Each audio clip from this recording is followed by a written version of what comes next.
Pessoal, sejam muito bem-vindos à nossa aula 2. Vamos falar do...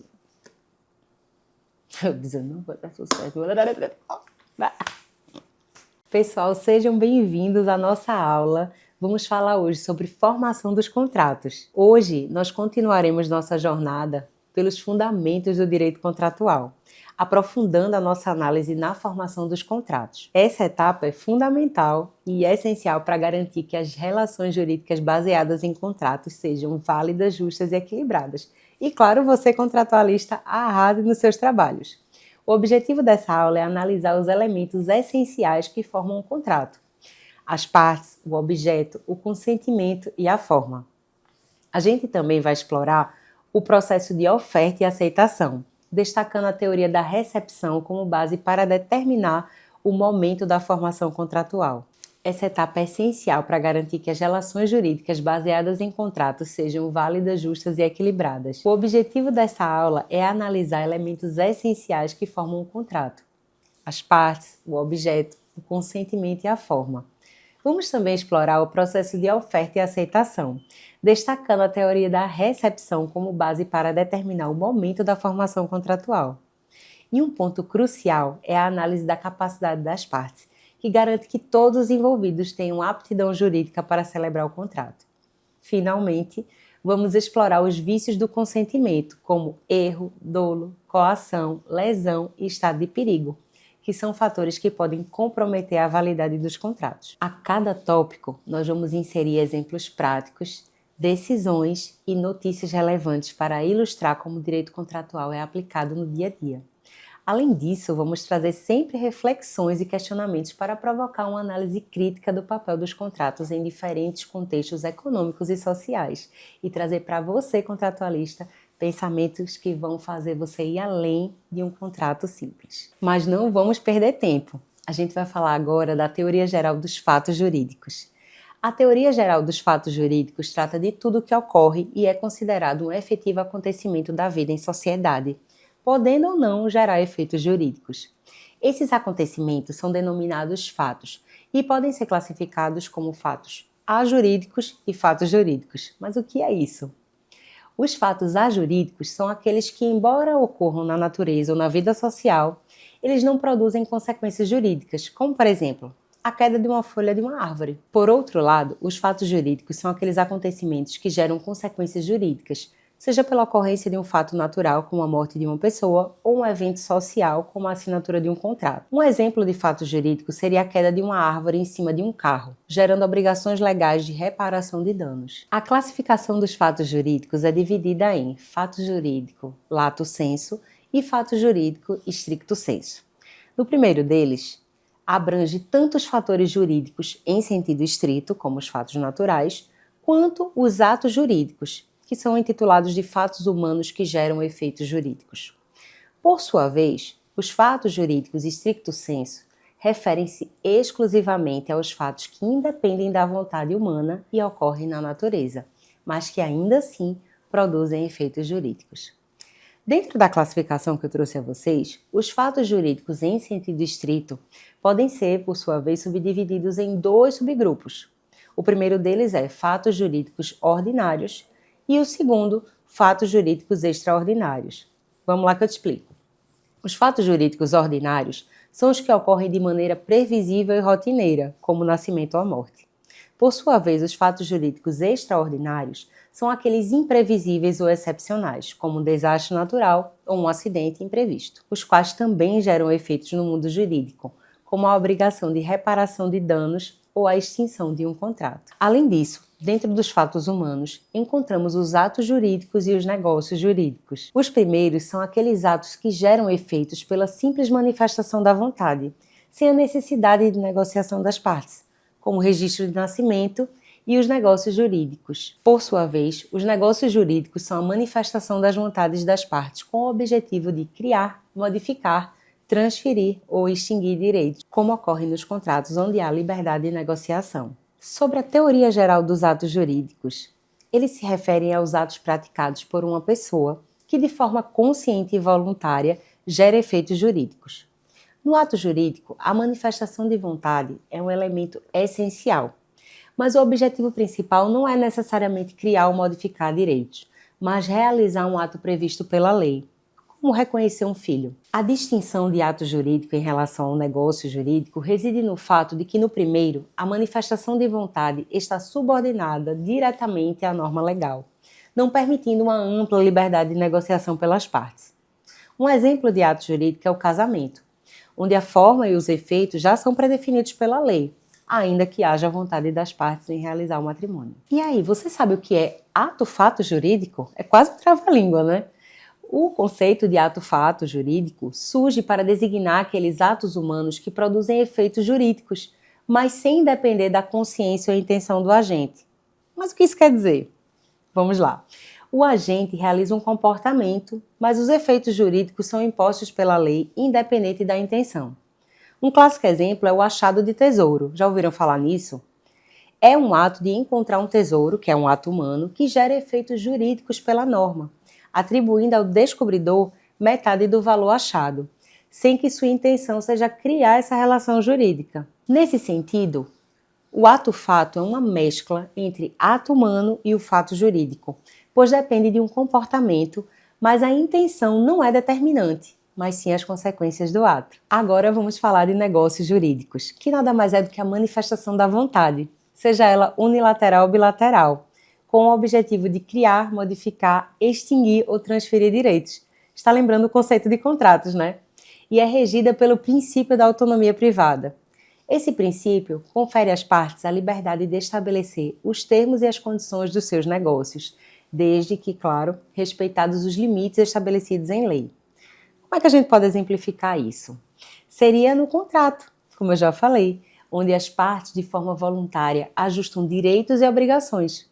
Ao contrário do ato jurídico, onde a manifestação de vontade ela é restrita e há uma aplicação direta da lei, o negócio jurídico ele oferece uma maior flexibilidade às partes para negociar suas obrigações e direitos. Mas não pense que negócio jurídico fica na conceituação, não. Ele tem diversas classificações e passam por diversos critérios. Vamos conhecer cada um deles? O primeiro é quanto à manifestação da vontade. Podem ser taxados como unilaterais, que exigem a manifestação de vontade de apenas uma parte, como no caso de um testamento ou uma renúncia, como também bilaterais, que requerem a manifestação da vontade de duas ou mais partes, como ocorre nos contratos de compra e venda tão conhecidos. Tem uma terceira classificação nesse aspecto, que são os plurilaterais, que envolvem a manifestação da vontade de três ou mais partes, como nos contratos em sociedades empresariais, contrato social, por exemplo. Sob o aspecto dos benefícios e sacrifícios patrimoniais, podemos dizer que eles podem ser gratuitos,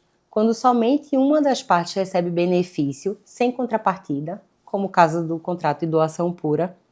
Também podem ser onerosos, onde ambas as partes assumem sacrifícios e obtêm benefícios, como no caso da compra e venda. Existe também um terceiro exemplo, que são os contratos aleatórios. Os benefícios e sacrifícios nesse tipo de contrato dependem de um evento futuro incerto, como nos contratos de seguro. Temos um outro aspecto, quanto à extensão dos seus efeitos.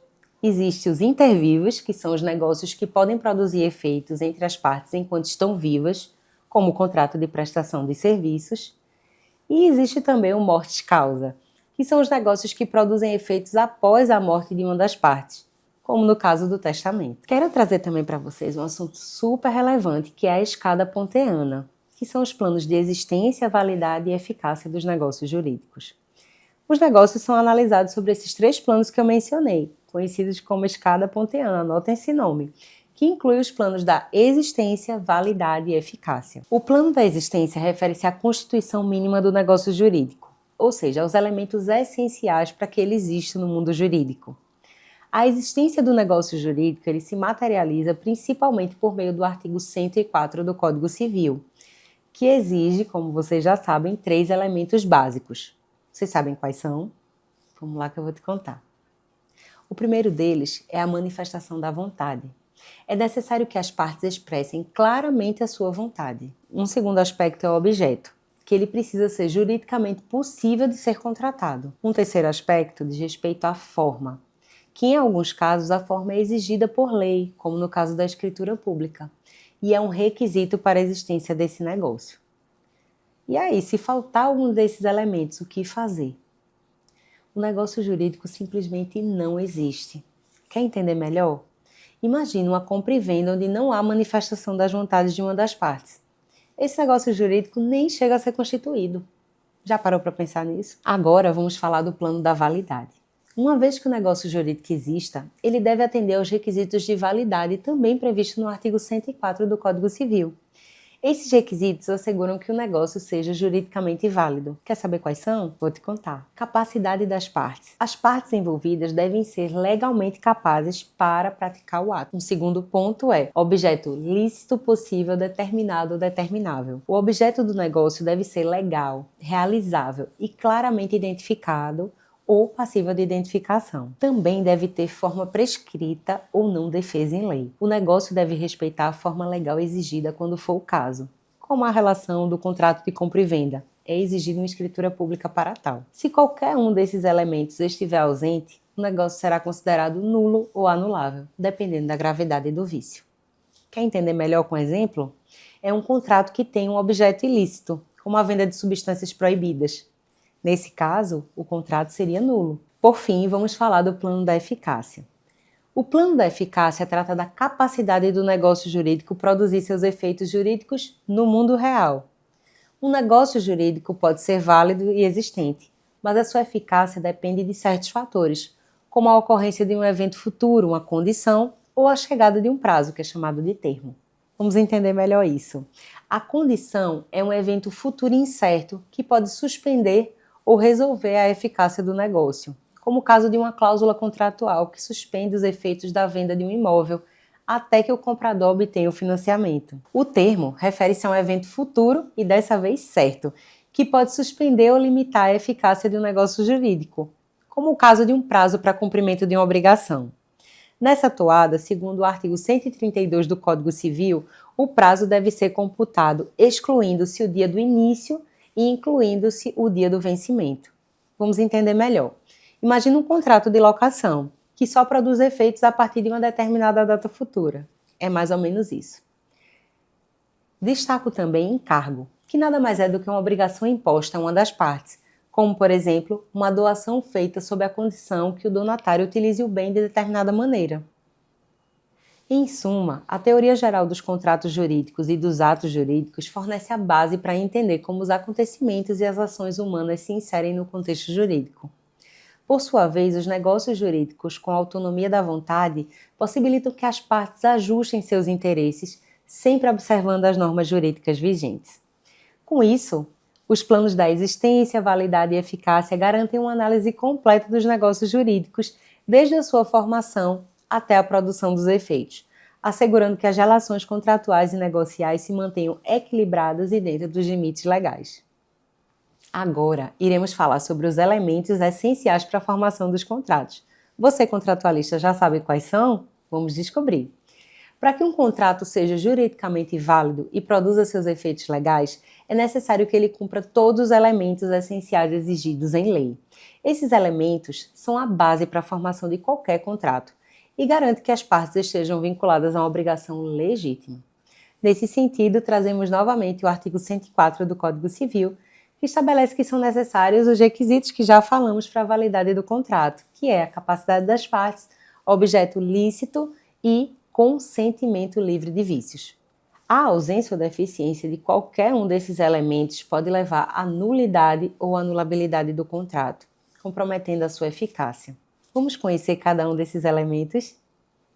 Primeiramente, vamos falar das partes contratantes. São os sujeitos que celebram o contrato e assumem as obrigações recíprocas. As partes podem ser tanto pessoas físicas quanto jurídicas. No entanto, é fundamental que cada parte possua capacidade jurídica para celebrar o contrato, o que significa que elas devem estar legalmente habilitadas para exercer os direitos e assumir as obrigações. Pegando o gancho das pessoas físicas, a capacidade plena é adquirida com a maioridade civil, ou seja, aos 18 anos. Aqueles que são menores de 18 anos podem ser considerados incapazes, e nesses casos o contrato firmado por eles pode ser considerado nulo ou anulável.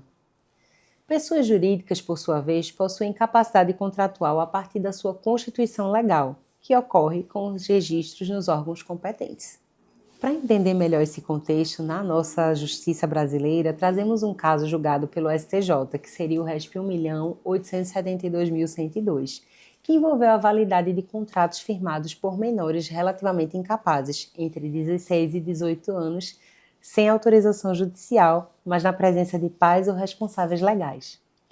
O STJ decidiu que a assinatura de um contrato com um atleta menor de idade, desde que assistido por seus responsáveis legais no momento da celebração, é válida, dispensando a necessidade de autorização judicial. Nesse caso, o tribunal reformou a decisão do Tribunal de Justiça de São Paulo, que havia declarado nulo um contrato de gestão de carreira firmado por empresas de marketing com o jogador de futebol de 17 anos, sob o argumento de que, segundo o artigo 1691 do Código Civil, o menor não poderia assumir obrigações sem autorização judicial. O STJ, no entanto, entendeu diferente, que a presença dos pais durante a assinatura do contrato era suficiente para garantir sua validade, sendo, portanto, desnecessária a autorização judicial.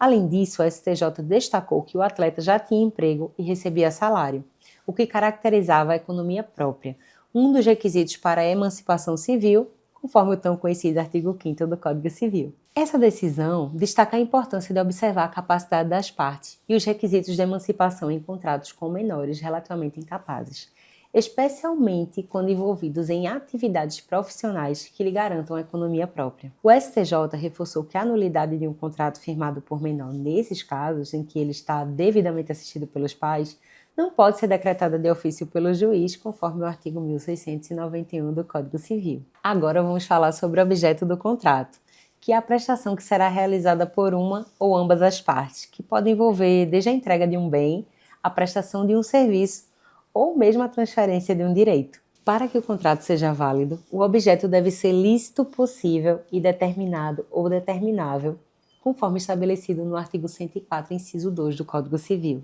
O objeto ilícito, ou seja, aquele que está em desacordo com a lei, torna o contrato nulo de pleno direito. Além disso, o objeto deve ser algo possível de ser cumprido. Por exemplo, não se pode firmar um contrato para vender uma propriedade que não existe. Um recente caso analisado pelo Tribunal de Justiça do Rio Grande do Sul envolveu a venda de terrenos situados em áreas de preservação permanente, levantando questões sobre a validade de tais contratos e a responsabilidade de entidades públicas. Em setembro de 2011, a 6ª Câmara Civil do TJRS decidiu que o município de Santa Rosa não seria responsável por indenizar um casal que adquiria um terreno de APP, mesmo sem saber das restrições ambientais à época da compra.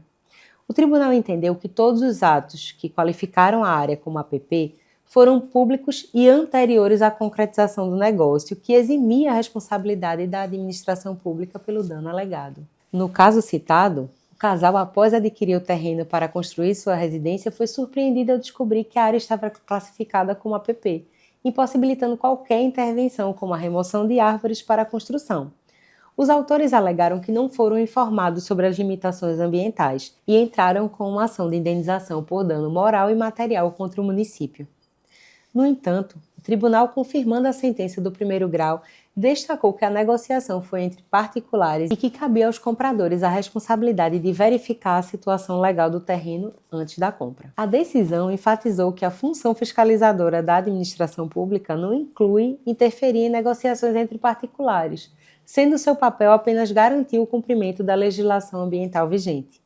O tribunal também afastou a hipótese de desapropriação indireta, argumentando que o simples fato de o terreno estar em APP não impede a propriedade, mas apenas seu uso inadequado, reforçando a inexistência de um nexo causal entre a conduta do município e o dano alegado pelos autores. O caso em tela sublinha a importância de os compradores realizarem diligências adequadas para adquirir imóveis, especialmente em áreas que podem ter restrições ambientais. Além disso, a decisão evidencia que contratos de compra e venda de terrenos podem ser válidos, mesmo que o uso da propriedade seja limitado por legislação ambiental. O Tribunal de Justiça do Rio Grande do Sul reafirmou que o princípio da função social da propriedade deve ser respeitado sem que isso implique responsabilidade automática da administração pública em negociações imobiliárias privadas. E como sempre, venho trazer uma reflexão para vocês. Em situações como esta que eu falei, até que ponto os compradores podem ser responsabilizados por não verificarem a legalidade do objeto? Seria necessário uma maior transparência por parte dos vendedores e também das autoridades públicas?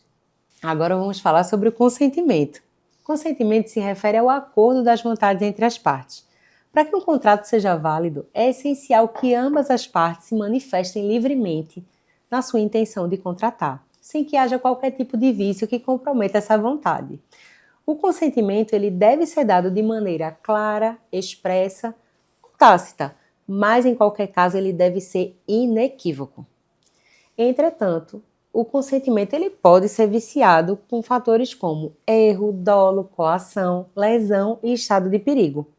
Esses vícios do consentimento comprometem muito a liberdade da manifestação da vontade e podem resultar, sim, em anulação do contrato.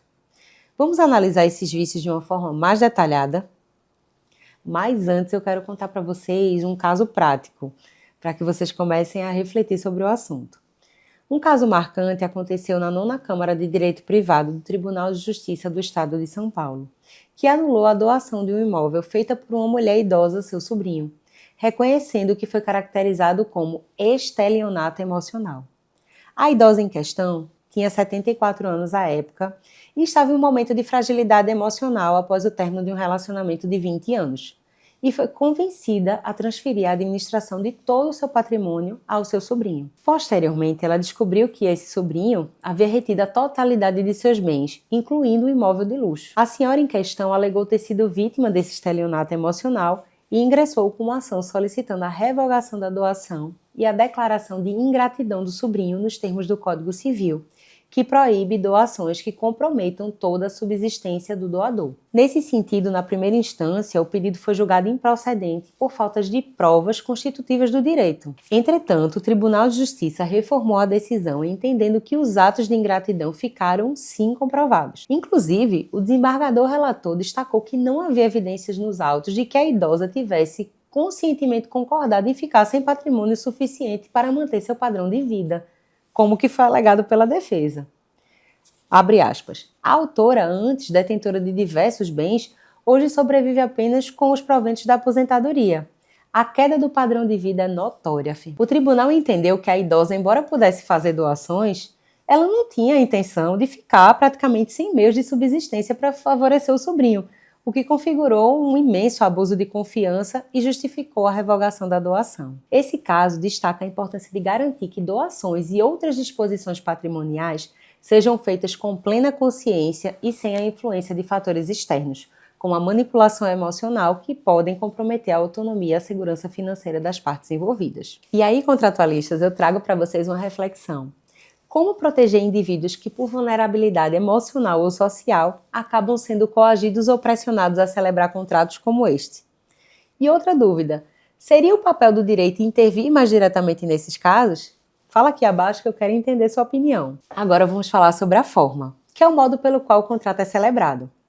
Em regra, o direito brasileiro adota o princípio da informalidade, permitindo que os contratos sejam celebrados verbalmente ou por escrito, conforme o disposto no artigo 107 do Código Civil, que diz o seguinte: a validade da declaração de vontade não dependerá de forma especial, senão quando a lei expressamente exigir.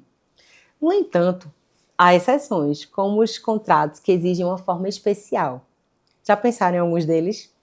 Vamos lá, seria o caso da escritura pública e registro em cartório. Seria o caso dos contratos de compra e venda de imóveis de valor superior a 30 salários mínimos, que devem, gente, ser formalizados por escritura pública, conforme o artigo 108 do Código Civil. A falta de observância dessa formalidade pode tornar o contrato nulo, gerando a necessidade de regularização.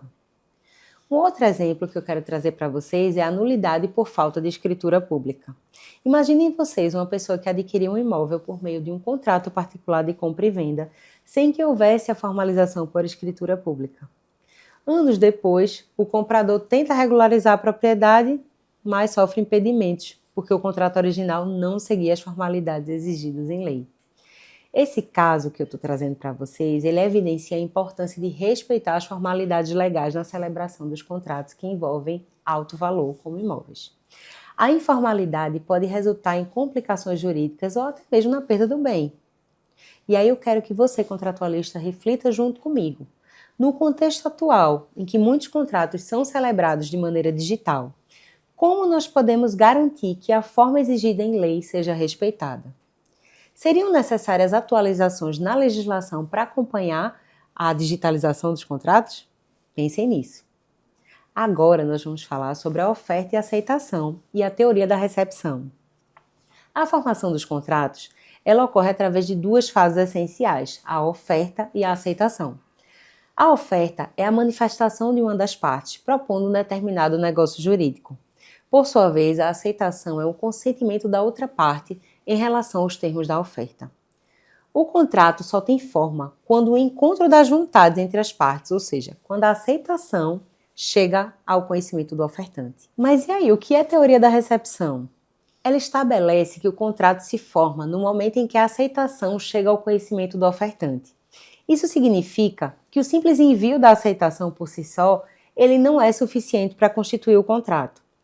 É necessário que o ofertante tenha ciência da aceitação para que o contrato seja considerado válido. Essa regra que eu estou mencionando para vocês é importante em contratos eletrônicos, onde as partes muitas vezes estão localizadas em diferentes lugares e a comunicação se dá apenas por meios digitais, como e-mails ou plataformas de comércio eletrônico.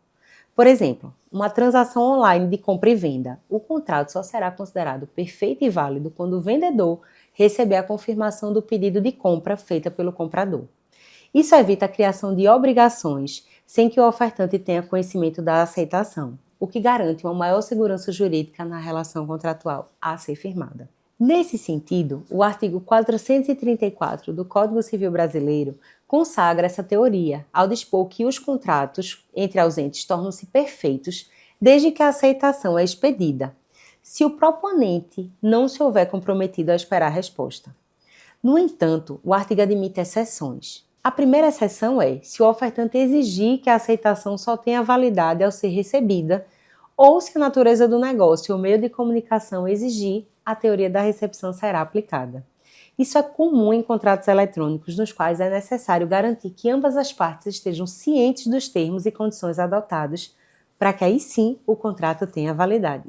Assim, o artigo 434 do Código Civil assegura que o contrato não só tenha a manifestação da vontade das partes, mas também que essa manifestação seja recebida e reconhecida, o que evita eventuais conflitos sobre o momento exato da formação do contrato. Vou trazer para vocês um exemplo de contratos eletrônicos e a teoria da recepção. Com o aumento das transações online, a questão do momento da formação do contrato tem gerado muitos debates jurídicos. Imagine um consumidor que realizou a compra de um produto por meio de um site e-commerce. A empresa vem enviar um e-mail de confirmação, mas devido a um erro no sistema o pedido foi cancelado. Vem o consumidor alegando que o contrato havia sido formado no momento em que ele aceitou os termos e realizou o pagamento. No entanto, a empresa argumenta que o contrato só seria válido quando a aceitação fosse recebida e confirmada pelo sistema. Inclusive, isso já aconteceu comigo, tá?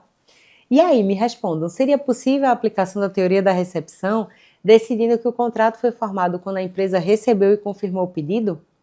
A falha no sistema pode ser considerada uma responsabilidade da empresa, em que, em tese, deveria arcar com as consequências? Esse exemplo destaca a importância de compreender o momento exato em que o contrato se forma, especialmente em transações realizadas à distância ou em meio digital. A teoria da recepção oferece segurança jurídica ao estabelecer um marco claro para a formação do contrato. Vamos pensar, contratualistas? Com o aumento dos contratos eletrônicos, como podemos garantir que o processo de oferta e aceitação seja seguro e transparente para ambas as partes? Seria necessário um maior controle sobre as plataformas digitais que intermediam essas transações? Escreve aqui embaixo que eu quero ouvir sua opinião. Um outro exemplo que nós podemos trazer sobre a oferta e a aceitação reside nos contratos de prestação de serviços, onde a oferta e a aceitação são momentos críticos para definir os termos do contrato. Imagine, por exemplo, um contrato de construção civil, onde o empreiteiro oferece a construção de uma casa e o cliente aceita os termos propostos. O contrato só se forma quando a aceitação chega ao conhecimento do empreiteiro. Se houver qualquer alteração nos termos antes da aceitação, o contrato não será considerado válido até que haja novo consentimento entre as partes. Por sua vez, em contratos de compra e venda pela internet, a aceitação muitas vezes ocorre por meio de um clique em um botão de confirmação. No entanto, em alguns casos, a aceitação pode ser condicionada à verificação de informações de pagamento. Isso pode levar a discussões sobre o momento exato em que o contrato foi formado. especialmente se houver problemas na transação. Mais uma vez, contratualistas, vamos refletir em transações realizadas por meios eletrônicos, até que ponto a teoria da recepção é suficiente para garantir segurança jurídica? Seria necessário adotar novos mecanismos para definir claramente o momento da formação do contrato, considerando as particularidades da tecnologia? Quero ouvir vocês. Agora vamos falar da capacidade das partes, que é um elemento fundamental na formação dos contratos. Para que um contrato seja válido, é necessário que as partes tenham capacidade jurídica para exercer direitos e assumir obrigações. A capacidade é regulada pelos artigos 3º ao 5º do Código Civil, que distingue entre capacidade plena, incapacidade relativa e incapacidade absoluta. As pessoas que possuem capacidade plena são aquelas que atingiram a maioridade, ou seja, 18 anos. As pessoas com capacidade plena são aquelas que atingiram a maioridade civil, ou seja, completaram 18 anos. Já que as condições mentais saíram desse tópico graças a uma alteração na legislação. Já os menores de 18 anos e maiores de 16 são considerados relativamente incapazes, ou seja, podem celebrar contratos, mas necessitam de uma assistência de um responsável legal. Os incapazes absolutos, como os menores de 16 anos, não podem celebrar contratos por conta própria. E qualquer contrato firmado por eles é considerado nulo. No tocante à capacidade em pessoas jurídicas, eles também possuem capacidade contratual, que surge com o registro de sua constituição nos órgãos competentes. No entanto, a capacidade da pessoa jurídica é limitada aos atos necessários para atingir seus fins. Por exemplo, uma empresa de tecnologia pode celebrar contratos de desenvolvimento de software, mas não podem firmar contratos que extrapolem seu objeto social, como contratos de compras de terreno para a construção de imóveis para compra e venda, a menos que isso faça parte do escopo das suas atividades. Um aspecto sobre a incapacidade que é importante destacar é a incapacidade superveniente, ou seja, quando uma pessoa se torna incapaz após a celebração do contrato. Nesses casos, o Código Civil prevê que os contratos firmados anteriormente continuam válidos, desde que as obrigações envolvam atos que a parte incapaz possa realizar por meio de seu representante legal. No entanto, se a incapacidade afetar a capacidade da pessoa cumprir as obrigações, o contrato pode e deve ser revisado judicialmente. Vamos refletir, contratualistas, como é que podemos garantir que os consumidores vulneráveis, como idosos ou jovens menores de idade, estejam protegidos ao celebrar contratos? Seria necessária uma regulamentação mais rigorosa sobre os contratos firmados por esses indivíduos? Falem aqui embaixo. E aí, quais são os vícios do consentimento? Vou te contar tudo. Os vícios de consentimento ocorrem quando a vontade de uma das partes é influenciada por fatores externos, resultando no consentimento comprometido. Os principais vícios do consentimento são erro, dolo, coação, lesão e estado de perigo. Quando presentes, esses vícios tornam o contrato anulável, pois comprometem a liberdade de escolhas das partes. O erro é uma modalidade de vício do consentimento que ocorre quando uma das partes de um contrato tem uma percepção equivocada sobre o elemento relevante do negócio jurídico. Esse equívoco pode referir-se a diversas características do contrato, como o objeto, o preço e as condições contratuais, e até mesmo a qualidade da outra parte. O erro compromete a livre manifestação de vontade. É essencial para a formação dos contratos e pode resultar na anulação do negócio jurídico, conforme o artigo 138 do Código Civil. Existem dois tipos principais de erros no direito contratual. O erro essencial, que é aquele que recai sobre o elemento fundamental do contrato, ou seja, se a parte tivesse conhecido da realidade, jamais teria celebrado o contrato nas mesmas condições.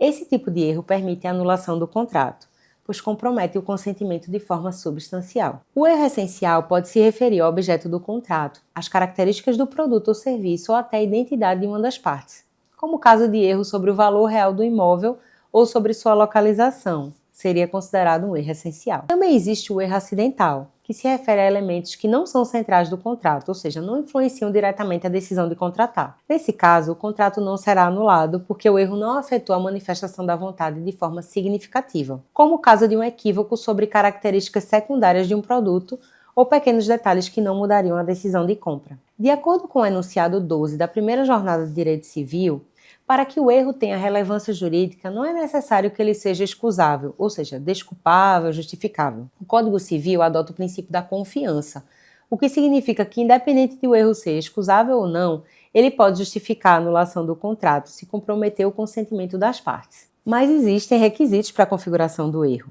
É necessário que ele seja substancial, o erro essencial. o erro deve recair sobre um ponto central do contrato, algo que tem influenciado a parte a firmar o negócio. É necessário que o erro seja reconhecível. A outra parte, em muitos casos, deve ser capaz de perceber que o erro está ocorrendo ou ter condições de perceber que há um equívoco por parte do contratante. Esse erro ele deve afetar a manifestação da vontade. O erro deve ser tal que, se a parte tivesse conhecimento da realidade, não teria de forma alguma celebrado o contrato feito em condições bem diferentes. Um exemplo de erro sobre objeto é quando uma pessoa compra um quadro acreditando que ele é uma obra original de um artista famoso, mas posteriormente descobre que se trata de uma cópia. O erro sobre a autenticidade do objeto torna o contrato anulável, porque a percepção incorreta foi essencial para a decisão da compra. Percebem? Um erro sobre a pessoa pode ser exemplificado quando você contrata um serviço especializado, acreditando que o prestador é um profissional renomado, mas mais tarde descobre que a pessoa contratada não possui a qualificação alegada. Esse erro pode ser considerado essencial, levando à sua anulação do contrato, já que a identidade e a qualificação das pessoas eram cruciais para aquele negócio em questão. Mas sobre os efeitos do erro. Quando a gente verifica que o erro é essencial e atende aos requisitos do artigo 138 do Código Civil, o contrato pode ser anulado. Isso significa que as partes serão restituídas ao estado anterior à celebração do contrato, com devolução de eventuais valores pagos ou mesmo restituição de bens ou serviços entregues. O objetivo é corrigir o desequilíbrio gerado pelo erro, restaurando a situação jurídica que existia caso o erro não tivesse ocorrido. A anulação pode ser solicitada pela parte que sofreu o erro e, em alguns casos, pode ser reconhecida de ofício pelo juiz, dependendo da gravidade e impacto do erro na formação do contrato. Erro essencial e boa-fé.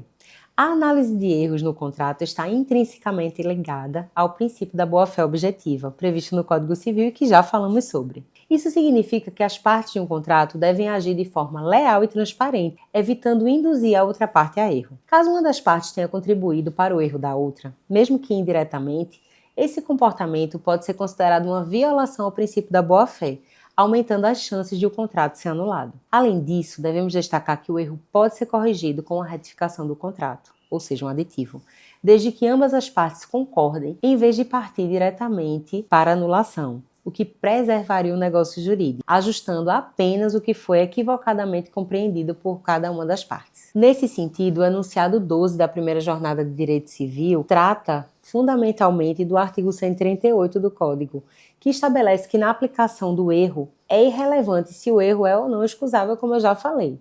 Isso significa que a parte prejudicada pelo erro não precisa provar o equívoco. Agora vamos falar sobre o dolo.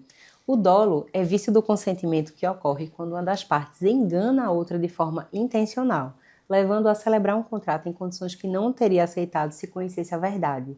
O dolo tem duas modalidades, que é o dolo positivo, quando a parte que age de má-fé adota uma conduta ativa para induzir a outra ao erro, como fornecer informações falsas ou exagerar a qualidade de um bem ou serviço. Existe também o dolo omissivo, quando a parte oculta informações relevantes ou se omite em revelar dados cruciais que, se fossem conhecidos, teriam influenciado a outra parte a tomar uma decisão bem diferente. O dolo, quando comprovado, torna o contrato anulável, podendo a parte prejudicada pedir indenização por danos decorrentes do ato doloso, conforme previsto no artigo 145 do Código Civil. A anulação é justificada pela falta de consentimento livre e informado, uma vez que a parte enganada foi induzida ao erro de maneira dolosa. Vamos exemplificar isso para ficar bem claro. Imagina a venda de um automóvel. Um comprador adquiriu um carro seminovo de uma concessionária que alegava que o veículo estava em perfeitas condições de uso. Só que o vendedor garantiu que o automóvel não tinha passado por acidente e estava em excelente estado. No entanto, após a compra, o comprador descobriu que o carro havia sofrido um acidente grave e que os reparos foram realizados de uma forma ruim, de má qualidade, comprometendo a segurança e a durabilidade do veículo. Imagine que um tribunal, ao se deparar com o caso, tenha concluído que houve dolo omissivo, porque a concessionária deliberadamente omitiu o histórico de acidentes e reparos do veículo, levando o comprador a acreditar que estava adquirindo um bem sem nenhum problema. O contrato, nesse caso, deve ser anulado com base no artigo 147 do Código Civil e o comprador deve ser indenizado pelos prejuízos sofridos. Essa decisão exemplificada, ela reforça a importância da transparência nas relações contratuais, principalmente na venda de bens como veículos, em que o histórico e o estado são fatores determinantes para essa decisão de compra. Quando há omissão dolosa de informações relevantes, caracteriza a violação do princípio da boa-fé objetiva e pode gerar a nulidade desse contrato. Um exemplo como esse destaca como o dolo pode impactar diretamente a validade dos contratos, tornando-os anuláveis e gerando obrigações de reparação por parte do agente que agiu de má-fé. Um terceiro exemplo é a coação. A coação é um vício de consentimento que ocorre quando uma das partes é forçada a celebrar um contrato por meio de ameaças ou violência, comprometendo a sua liberdade de decisão. Para que a coação gere a anulação de um contrato, ela deve ser suficientemente grave, de forma que a parte coagida se sinta sem alternativas se não aceitar o acordo. A coação pode ser física, quando a parte é compelida por meio de violência ou força física a realizar um ato sem que tenha qualquer capacidade de resistir. Existe também a coação moral, quando uma das partes exerce pressão psicológica ou faz ameaças que geram medo ou intimidação, levando a outra parte a concordar com o contrato por receio das consequências. Segundo o artigo 151 do Código Civil, a coação deve ter tal intensidade que influencie diretamente o consentimento da parte, tornando o contrato anulável. A parte que foi coagida pode buscar a nulidade do contrato e, em muitos casos, pode também solicitar indenizações pelos danos sofridos. Vou trazer para ficar bem claro um exemplo de coação em contratos de doação. Para exemplificar o que foi dito, imagine uma mulher que foi forçada a doar sua casa a um parente após ter sido ameaçada por ele com violência física. Imagine que essa mulher relate que assinou um contrato de doação por medo de represálias físicas que sofreria caso não aceitasse os termos propostos. Imagine um tribunal, ao se deparar com essa situação, óbvio que ele vai decidir pela nulidade do contrato com base no artigo 151 do Código Civil, reconhecendo que o consentimento foi viciado por coação física. A ameaça de violência comprometeu a liberdade da mulher que assinou um contrato em uma situação de extremo medo. Agora vamos falar sobre lesão. A lesão é um vício de consentimento que ocorre quando uma das partes de um contrato se aproveita da inexperiência, da necessidade urgente ou da fragilidade da outra parte, impondo condições manifestamente desvantajosas. Nesse caso, imagine que você vai para um show e dá muita sede e você vai comprar uma água, que normalmente é comprada no supermercado por um valor de R$1, R$2, e lá está sendo cobrado R$50. O que vocês acham que aconteceu nesse caso? Bem, de acordo com o Código Civil, no artigo 157, o contrato pode ser anulado quando há uma evidente desproporção entre as prestações, caracterizando a exploração da parte mais vulnerável. A lesão é especialmente aplicável em casos em que uma parte, em situação de extrema necessidade, aceita termos contratuais que normalmente não aceitaria. Nesse sentido, a primeira jornada de direito civil trouxe importantes enunciados que complementam o entendimento sobre lesão. Vamos entender cada um deles? Vamos falar primeiro do enunciado 148, que estabelece que nos contratos a lesão se caracteriza pela desproporção manifesta entre prestações das partes, havendo a exploração da inexperiência ou necessidade urgente de uma delas. Por sua vez, o enunciado 149 aplica a teoria da imprevisão à lesão, permitindo a revisão ou anulação do contrato diante da evidente desproporção. Nesse sentido também, o enunciado 150 define que para a configuração da lesão é irrelevante se a necessidade ou inexperiência decorre de causas previsíveis ou evitáveis. Também devemos destacar o enunciado 290, que esclarece que a lesão também pode ser arguida em contratos celebrados por adesão. O enunciado 291 afirma que a revisão contratual por lesão pode ser proporcional às condições da parte lesada. O enunciado 410 permite a redução equitativa das obrigações do contrato para restaurar o equilíbrio contratual sem a necessidade de anulação total do negócio. Vamos entender através de um exemplo de lesão em contratos de empréstimo consignado. Imaginem que um idoso, sem o devido entendimento das condições, firmou um contrato de empréstimo consignado com uma instituição financeira. O idoso, em situação de vulnerabilidade e desconhecimento, comprometeu grande parte de sua aposentadoria no pagamento das parcelas, o que o deixou em dificuldades financeiras extremas. O tribunal, ao se deparar com um caso desse, pode entender que houve lesão, conforme o artigo 157 do Código Civil, e reconhecer também os enunciados mencionados, uma vez que o idoso aceitou as condições desvantajosas impostas pela instituição. Agora vamos falar sobre os vícios sociais. Os vícios sociais são defeitos que atingem a finalidade do contrato e prejudicam terceiros ou a sociedade de uma forma geral. Os principais vícios sociais são fraude contra credores e a simulação. Ambos estão previstos no nosso Código Civil e abordados em diversas decisões judiciais e enunciados doutrinários.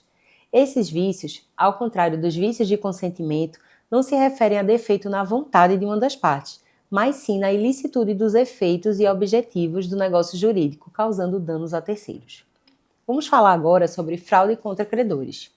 A fraude contra credores é um vício social que ocorre quando o devedor pratica um ato jurídico com o intuito de prejudicar seus credores, transferindo ou dissipando bens que poderiam e deveriam ser utilizados para o pagamento de suas dívidas. O objetivo desse vício é proteger os credores contra atos fraudulentos do devedor que visam reduzir ou eliminar seu patrimônio, dificultando ou impossibilitando o cumprimento das obrigações.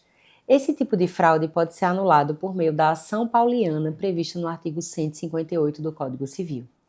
A fraude contra credores exige que estejam presentes dois requisitos principais: eventus damni, que consiste no prejuízo concreto ou iminente ao credor causado pela diminuição do patrimônio do devedor, e o consilium fraudis, que é a intenção fraudulenta do devedor de prejudicar seus credores. Além disso, a fraude contra credores pode ser configurada em atos de alienação de bens, doações excessivas, constituição de dívidas fictícias ou qualquer ato que venha a reduzir injustificadamente o patrimônio do devedor, tornando-o insolvente. Vamos entender esse contexto através de um exemplo? Imaginem que um devedor, ciente de que está sendo processado por um credor, transfere a propriedade de um imóvel para um familiar, a fim de evitar que o bem seja penhorado para o pagamento de dívida. Nesse caso, o credor deve ingressar com uma ação pauliana para anular a transferência, alegando que houve fraude contra credores, já que o devedor praticou o ato com a intenção de esvaziar seu patrimônio. Agora vamos falar de simulação. Ela ocorre quando as partes de um contrato fingem celebrar um negócio jurídico ou quando o contrato celebrado aparenta ter um efeito, mas na realidade visa um outro, um fim oculto. A simulação ela pode ser total, quando o negócio jurídico é inteiramente fictício, ou parcial, quando as partes ocultam ou alteram a verdadeira natureza de certos elementos do contrato. Nos termos do artigo 167 do Código Civil, a simulação pode resultar na nulidade do negócio jurídico. A simulação ela prejudica a segurança jurídica e pode enganar terceiros, por isso é considerada um vício social. Ela pode ser utilizada, por exemplo, para ocultar patrimônio, fraudar o fisco ou enganar outros contratantes. Vamos entender como isso está funcionando nas jornadas de direito civil. No enunciado 152, a jornada de direito civil traz o enunciado 152, que aduz que a simulação figura a hipótese de nulidade. Por sua vez, o enunciado 153 da primeira jornada de direito civil afirma que a simulação não exige prova de dolo das partes para ser reconhecida. O simples fato de as partes fingirem um negócio ou a real intenção delas divergir daquela que aparentam já é suficiente para que o contrato seja nulo. Mas essa simulação tem vários tipos. Vamos entender cada um deles. Existe a simulação absoluta, quando as partes fingem a celebração de um contrato inexistente, como uma pessoa que realiza a venda fictícia de um imóvel para ocultá-la dos credores. Existe a simulação relativa, quando as partes celebram um contrato verdadeiro, mas dissimulam ou ocultam sua verdadeira natureza ou conteúdo. Por exemplo, a venda com um valor menor do que o real para reduzir o pagamento de impostos. Vamos entender a simulação através de exemplos. Imaginem que duas partes firmam um contrato de compra e venda de imóvel, mas o valor declarado no contrato é muito inferior ao pago. A simulação, nesse caso, visa ocultar o verdadeiro valor da transação para pagar menos impostos. Nesse caso, o contrato pode ser anulado por simulação parcial e as autoridades fiscais podem cobrar a diferença dos impostos devidos. E aí, contratualistas, vamos refletir como proteger as partes mais vulneráveis de vícios de consentimento em um ambiente de negócios cada vez mais dinâmico e complexo. Outro questionamento é se seria necessário implementar mecanismos de verificação prévia para evitar que contratos sejam celebrados com vícios de origem. Quero ouvir vocês aqui embaixo. Em suma, o que podemos extrair é que a formação de contratos envolve diversos elementos essenciais, como capacidade, licitude, objeto, manifestação de consentimento, cumprimento de formalidades exigidas em lei.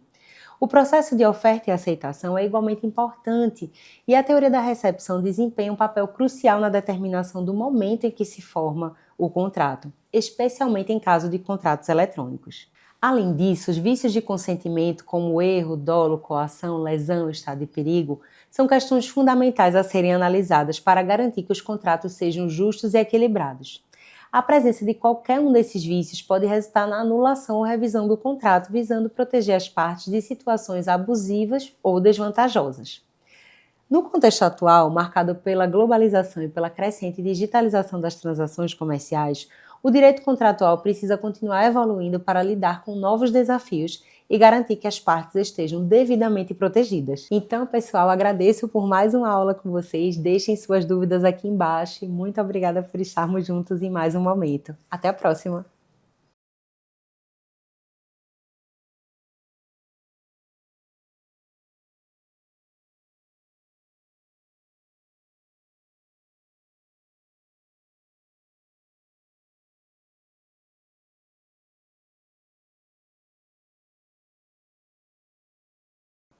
No entanto, em casos, no entanto, em alguns